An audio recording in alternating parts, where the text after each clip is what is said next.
ঠান্ডা ঠান্ডা পুরো ওয়েদার, ঠিক আছে? মুড়ি দিচ্ছি।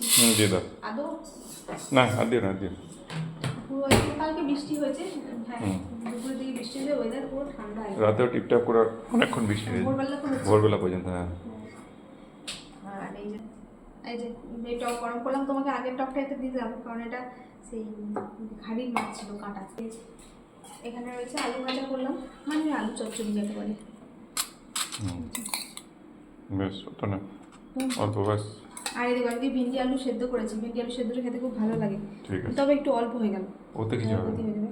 আর এই যে তুমি খেতে বসো, তারপর আমি ইয়ে করছি। তুমি বসে পড়ো। আর কি আছে? আর ডিম সেদ্ধটা দেবো, ছোলা সেদ্ধ। ওখানে কি কি আছে? দেখাচ্ছি পরে, তোমার দেরি হয়ে যাবে। কিছু হবে না, তুমি দেখাও না। এখানে তো আছে উচ্ছে, বেগুন, বড়ি, আলু, ডাঁটা তরকারি, বড়ি আনবে হ্যাঁ। আর এই যে মাছ ভাজা, আমার আর মায়ের মাছটা তো কিছু করবো দেখি। আর তোমার এই যে দিয়ে দিলাম মাছ ভাজা, মাছের টক, এটা কি আছে? আর হ্যাঁ টক আছে, আর টক দই ফ্রিজে আছে। ঠিক আছে, তরকারি ও তরকারি থালা ঘরে আছে। চলো তুমি বসো, আমি ডিম সেদ্ধটা নিয়ে আসি।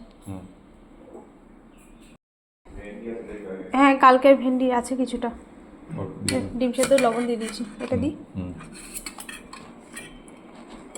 পাঠিয়ে দিয়ে দেবো। বেশ, মানে না এই করে তুলো না ওটা মোছা দিয়ে।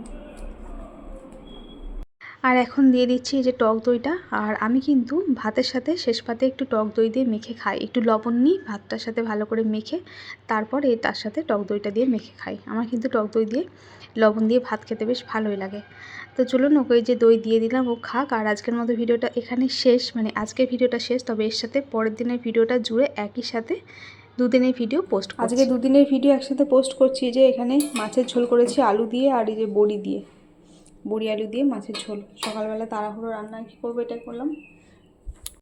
আর এখানে উচ্ছে আলু সেদ্ধ করেছি, আর একটু মাছের ডিম ছিল সেটা বড়া করলাম। মিঠি খেলে মাছের ডিমের বড়া? মিঠি খেয়েছো? এটা খেয়েছো? বেশ, খালি পেটে খেতে নেই এগুলো। আর শশা কাটলাম, আর আলু ভাজা দেবো ওকে মুড়িতে, ডিম সেদ্ধ আছে, উচ্ছে আলু সেদ্ধ। ভালো না? ভালো তো খেতে উচ্ছে আলু সেদ্ধ। আজ দিনের বেলা তো মাছের ঝোল হয়েছে, সবজি কিছু হয়নি, তো রাতে রুটি খাওয়ার জন্য তো কিছু রান্না করতেই হতো, তাই ভাবলাম যে বেশ ঠান্ডা ঠান্ডা ওয়েদার রয়েছে, তো রাত্রে একটুখানি খিচুড়ি করে দেবো। তার জন্য এই যে ডুমো ডুমো করে আলুগুলো কেটে আলু ভাজাটা দিনের বেলায় করে রাখলাম। আর এই যে মিঠির জন্য করেছি পনির, আর খিচুড়ির জন্য মশলাটাও আমি এই দুপুরবেলায় রেডি করে রাখলাম, রাত্রেবেলা তাহলে কাজটা অনেকটা এগিয়ে থাকবে। তো এই হচ্ছে আজ দুপুরের মেনু, রাতেরটাও রেডি করে রাখলাম কিছুটা। তো চলুন বন্ধুরা, আজকের মতো ভিডিওটা এখানে শেষ করছি। দেখা হবে নতুন ভিডিওর সাথে। সবাই ভালো থাকবেন, সুস্থ থাকবেন। আজকের মতো টাটা।